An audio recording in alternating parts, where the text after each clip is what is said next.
A lavish wedding on Santorini's cliffs, dripping with wealth and glamour. Fiona Vanderbilt, a bride born to privilege, sneers at a hotel clerk, blind to the storm she's about to unleash. That woman? Lena Caldwell, her groom's mother. When the truth crashes down, Fiona's perfect day shatters, forcing her to face the ugly biases she's never questioned. What follows is a raw journey of reckoning and redemption, one that'll leave you wondering, can privilege unlearn its past? The cliffs of Santorini gleamed under a blazing June sun, the Aegean Sea sparkling like a sheet of sapphire below. The luxe Santorini resort, perched on the caldera's edge, buzzed with wedding preparations. White orchids cascading from trellises, a harpist tuning up on the terrace, and staff darting to perfect every detail. Fiona Vanderbilt stood at the center of it all, a 30-year-old heiress whose family fortune traced back to Gilded Age steel. Her gown, a custom Dior masterpiece, shimmered with Swarovski crystals. Her blonde hair swept into an elegant updo beneath a diamond-encrusted veil. Raised in Manhattan penthouses and Swiss boarding schools, she'd absorbed the elite's polish and its quiet biases, a worldview where wealth defined worth, and those who served it were invisible. Her groom, Dustin Caldwell, 33, was her equal in ambition, a renewable energy innovator whose quiet strength masked a rise from modest roots. Fiona adored his charm, his vision, but never dug into his past, assuming his family matched his success. Today, the resort was her kingdom, a wedding to rival the tabloids. 350 guests, a 7-course menu, and a sunset view that screamed privilege. The day had unfolded like a dream, vows on a cliffside platform, a procession through flower-strewn paths, until a hitch. Fiona, fussing with her veil in the lobby, spotted an older black woman at the reception desk. Her uniform was pristine, her gray hair pulled into a tight bun. But to Fiona, she was a blemish in the opulence. The woman, late 60s, her posture steady, offered a tablet with the guest list. "Seriously?" Fiona snapped, her voice cutting through the hum of arriving guests. "Can you move faster?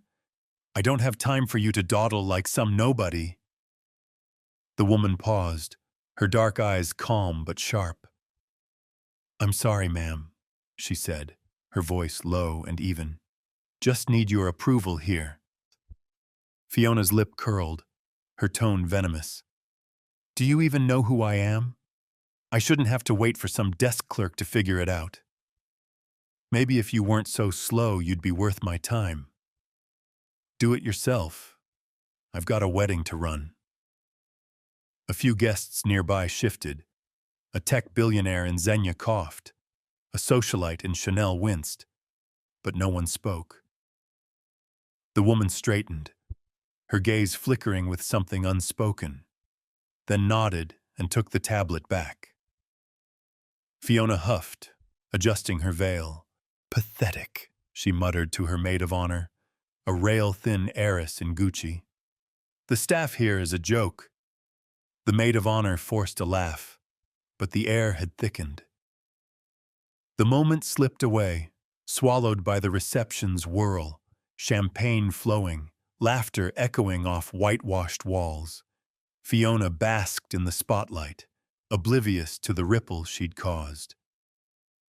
Dustin, greeting guests near the infinity pool, caught her outburst from a distance. His jaw tightened, a familiar unease stirring. He'd shrugged off her snide remarks before, about baristas, valets, but this cut deeper, rawer. The reckoning came after the first dance. Dustin took the mic, his voice warm but firm. "Before we cut the cake, I want to honor someone who made me who I am," he said. "My mom's here today, working like always because that's her. Mom, come up." The crowd parted, and the receptionist stepped forward. Lena Caldwell, her uniform swapped for a simple emerald dress, her presence quiet but commanding. She joined Dustin, a proud smile breaking through her weathered face. Fiona's flute slipped an inch in her grip, champagne sloshing. "Mom?" Dustin hugged Lena, then turned to Fiona, his gaze icing over. "Fi, this is my mother, Lena Caldwell. She worked front desks, cleaned houses, anything to give me a shot. And you just treated her like trash." The terrace went silent, the sea's gentle waves deafening. Fiona's face drained, her veil a sudden burden. Guests stared. A venture capitalist in Brioni raised an eyebrow. A starlet in Versace stifled a gasp as her words boomeranged. Lena met her gaze not with fury, but a steady, piercing dignity. "I didn't know," Fiona stammered, her voice cracking. "Dustin, You didn't need to know," Dustin cut in, stepping closer, his tone low but sharp. "You saw a worker, her age, her skin, and decided she was beneath you. That's not a mistake, Fee, that's you. And I don't know if I can build a life with someone who'd disrespect my mom like that." Fiona's breath hitched, panic flooding her chest. "I'm sorry. I didn't mean it."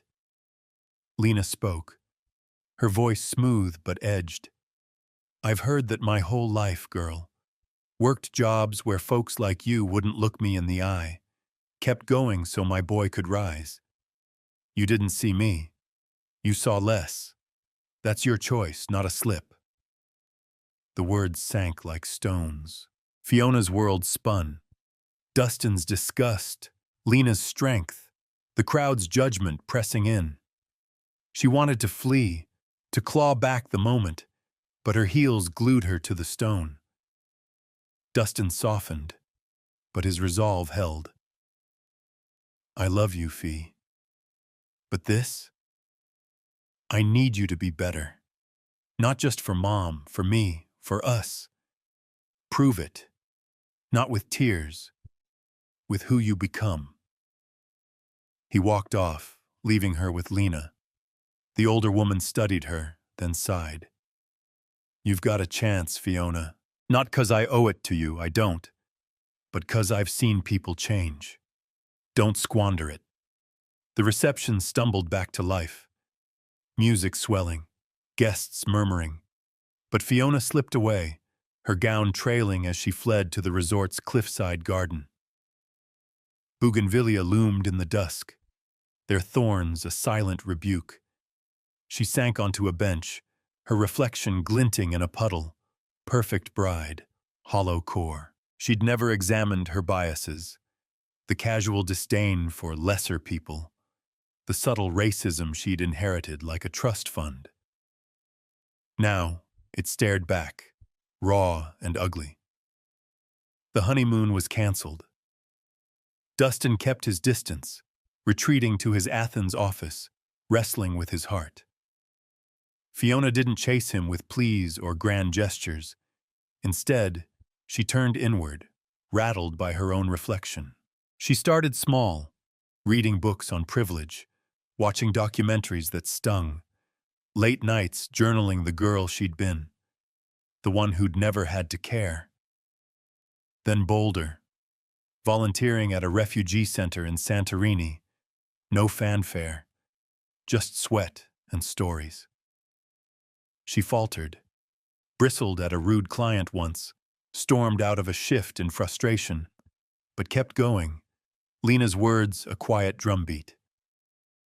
Weeks later, she flew to London, where Lena lived post-wedding, and knocked on her door. "No theatrics, just a question. Can you tell me your story?" Over tea in a modest flat, Lena did. Growing up in Brixton, working doubles to fund Dustin's college, the slights she'd swallowed with grit. Fiona listened, tears prickling, seeing not a clerk but a giant who'd carried a family on her shoulders. Months rolled by. Dustin watched from afar, cautious but thawing as Fiona shed her gloss. She joined him at a youth camp in Santorini, teaching kids from tough streets.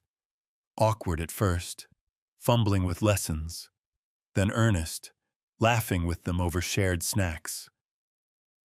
Lena became a mentor, sharing tales of old jobs, teaching her to cook jollof rice, a bond budding from the wreckage.